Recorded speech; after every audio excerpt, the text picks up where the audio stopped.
கிறிஸ்துவுக்குள் மிகவும் பிரியமானவர்களே, இயேசு கிறிஸ்துவின் நாமத்தில் உங்கள் யாவரையும் அன்போடு கூட நான் வாழ்த்துகிறேன். இந்த நாளிலும் தேவன் நம்மோடு கூட இடைப்படுகின்ற ஒரு வார்த்தை மத்தேயு 3ஆம் அதிகாரம் 17ஆம் வசனம். அன்றியும் வானத்திலிருந்து ஒரு சத்தம் உண்டாகி, இவர் என்னுடைய நேசகுமாரன், இவரில் பிரியமாயிருக்கிறேன் என்று உரைத்தது. ஆம், இந்த வார்த்தையின் மூலம் தேவன் இன்றைக்கு நம் ஒவ்வொருவரோடும் கூட இடைப்பட விரும்புகிறார். அப்போ இந்த வார்த்தை இந்த சூழ்நிலையில சொல்லப்பட்டன்னு அறிந்திருக்கிறோம். இயேசு ஞானஸ்நானம் எடுத்து ஜலத்திலிருந்து கரையேறின உடனே அங்க பிதாவானவருடைய குரல் அங்க இருக்கிறவர்களுக்கு கேட்கும் பொழுது அந்த இடத்துல தான் இந்த சத்தம் அங்க தொனிக்கிறத பார்க்கிறோம். இவர் என்னுடைய நேசகுமாரன், இவரில் பிரியமாயிருக்கிறேன். இன்றைக்கு ஒருவேளை அன்றைக்கு இயேசுவை பார்த்து சொன்ன அதே வார்த்தை தான் இன்றைக்கு தேவன் நம் ஒவ்வொருவரையும் பார்த்து சொல்ல விரும்புகிறார். உன்னில் பிரியமாயிருக்கிறேன் அப்படின்னு சொல்லி தேவன் இன்றைக்கு நம்ம ஒவ்வொருவரையும் பார்த்து சொல்றார். ஒருவேளை உங்களுக்கு சந்தேகம் வரலாம், அவர் இயேசு பிதாவினுடைய ஒரே பேரான குமாரன், அதனால பிதா அவரை அப்படி கூப்பிட்டு இருக்கிறார், நம்மளெல்லாம் எப்படி பிரியமானவர் அப்பிரியமானவர்கள்னு சொல்லி அவர் நம்மளை கூப்பிடுவார் அப்படின்னு சொல்லி நீங்க ஒருவேளை ஒரு சந்தேகத்துல நீங்க இருக்கலாம்.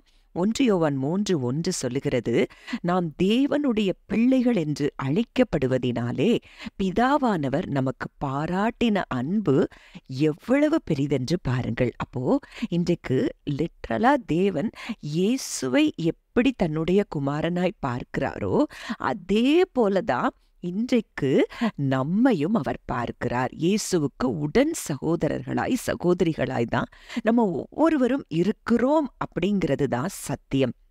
அப்போ இன்றைக்கு அவருக்கு பிள்ளையாயிட்டோம். இயேசு அவருக்கு நேசகுமாரன், பிரியமாய் அவர் இருக்கிறார் என்றால் இன்றைக்கு நம்மையும் பார்த்து அந்த வார்த்தை தான் சொல்றார். சரி, இப்போ பிரியமானவன் அப்படின்னு அங்க சொன்னதுனால அந்த பிரியமானவர்களுக்கு கிடைக்கும் ஆசீர்வாதங்கள் ஒரு சிலவற்றை நம்ம இப்ப பார்க்க போறோம். யோவான் 11ஆம் அதிகாரம் 42ஆம் வசனம் சொல்லுது, நீர் எப்பொழுதும் எனக்கு செவி கொடுக்கிறீர் என்று நான் அறிந்திருக்கிறேன். லாசருடைய கல்லறையில இயேசு அங்கு முன்பு நின்று அந்த கல்லறைக்கு முன்பாக நின்று செய்கிற ஜெபம்தான் இந்த ஜெபமா இருக்கிறது. அப்போ பிரியமானவர்கள் செய்யும் ஒவ்வொரு ஜெபத்திற்கும் அவர் செவி கொடுக்கிறாராம். அப்போ இன்றைக்கு நீங்க தான் பிரியமானவர்களா இருக்கிறீங்க. உங்களுடைய ஒவ்வொரு ஜெபங்களுக்கும் அவர் என்ன செய்கிறார்? செவி கொடுக்கிறார் அப்படிங்கிறது தான் சத்தியம். தானியேல் 9:23 பார்க்கிறோம், நீ மிகவும் பிரியமானவன், நீ வேண்டிக் கொள்ள தொடங்கின போதே கட்டளை வெளிப்பட்டது. அப்போ இன்றைக்கு நீங்க பிரியமானவர்களா இருக்கிறபடியினால நீங்க வேண்டிக் கொள்ள ஆரம்பிக்கும் போதே அங்கே கட்டளை அவர் என்ன செய்யறாராம்? வெளிப்படுத்துகிறாராம். உபாகமம் 33:12 நம்ம பார்க்கிறோம், பென்யமீனை குறித்து சொல்லப்பட்டிருக்கிற ஒரு வார்த்தை, கர்த்தருக்கு பிரியமானவன் அவரோடே சுகமாய் தங்கியிருப்பான், அவனை எந்நாளும் அவர் காப்பாற்றி அவன் எல்லைகளுக்குள்ளே வாசமாய் இருப்பார் என்றான்.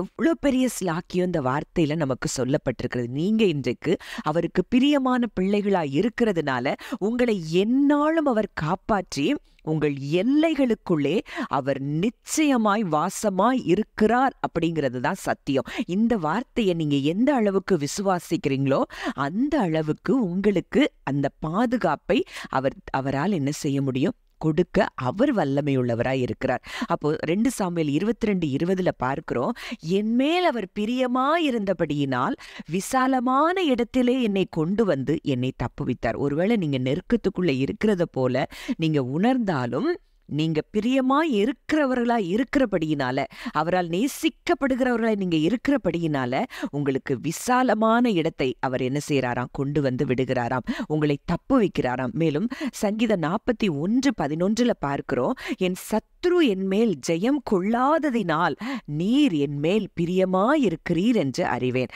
அப்போ இது வரைக்கும் எந்த சத்ரு உங்களை மேற்கொள்ளலை, இனிமேலும் எந்த சத்ரு எந்த பிசாசும் உங்களை என்ன செய்ய முடியாது? கொள்ள முடியாது. நீங்க தான் எல்லாத்துலயும் ஜெயம் எடுப்பீங்க. ஏன்னா உங்க மேல அவர் என்ன செய்யறாராம்? பிரியமாய் இருக்கிறாராம். சங்கீதம் 44:3 பார்க்கிறோம், இஸ்ரவேல் ஜனங்கள் அவங்க பட்டயத்தால தேசத்தை கட்டிக்கொள்ளலையா, அவர்கள் புயமும் அவங்கள ரட்சிக்கலையா, நீர் அவர்கள் மேல் பிரியமாயிருந்தபடியினால் உம்முடைய வலது கரம் உம்முடைய புயம் உம்முடைய முகத்தின் பிரகாசம் அவர்களை ரட்சித்ததுன்னு சொல்லப்பட்டிருக்கிறத பார்க்கிறோம். இன்றைக்கு அவர் உங்க மேல பிரியமாய் இருக்கிறபடியினால அவருடைய வலது கரம் அவருடைய புயம் அவருடைய முகத்தின் பிரகாசம் உங்கள் வாக்குத்தத்தங்களை நிச்சயமாய் சுதந்திரிக்க செய்யும். அப்போ நீங்க செய்ய வேண்டிய ஒன்றே ஒன்று, நிச்சயமா என் தேவன் எனக்கான வாக்குத்தத்தங்களை அவர் நிறைவேற்றுவார்னு விசுவாசிக்கிறது மட்டும்தான் உங்க வேலை.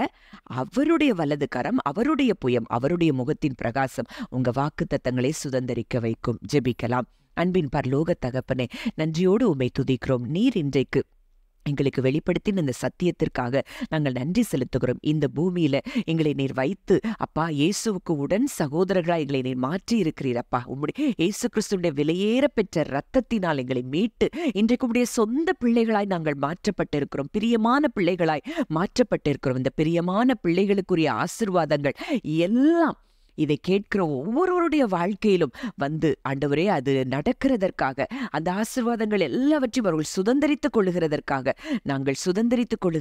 நாங்கள் நன்றி செலுத்தி உம்மை துதிக்கிறோம், ஸ்தோத்தரிக்கிறோம். அப்பா ஆண்டவரே, எங்களுக்கு எப்பொழுதும் நீர் செவி கொடுக்கிறீர். அப்பா உமக்கு நாங்கள் நன்றி செலுத்துகிறோம். நாங்கள் வேண்டிக் கொள்ள தொடங்கின போதே கட்டளை வெளிப்படுகிறதற்காக, எங்களுக்கான விசாலமான ஒரு இடத்தை நீர் உண்டு பண்ணுகிறதற்காக, எங்களை எந்நாளும் காப்பாற்றி எங்கள் எல்லைகளுக்குள்ளே நீர் வாசமாய் இருக்கிறபடியினாலே நாங்கள் நன்றி செலுத்துகிறோம். அப்பா இதை கேட்கிற ஒவ்வொருவருடைய கரத்தில் ஒப்புக் கொடுக்கிறோம். இயேசு கிறிஸ்துவின் மூலம் கேட்கிறோம் ஜீவனுள்ள நல்ல பிதாவே, ஆமென்.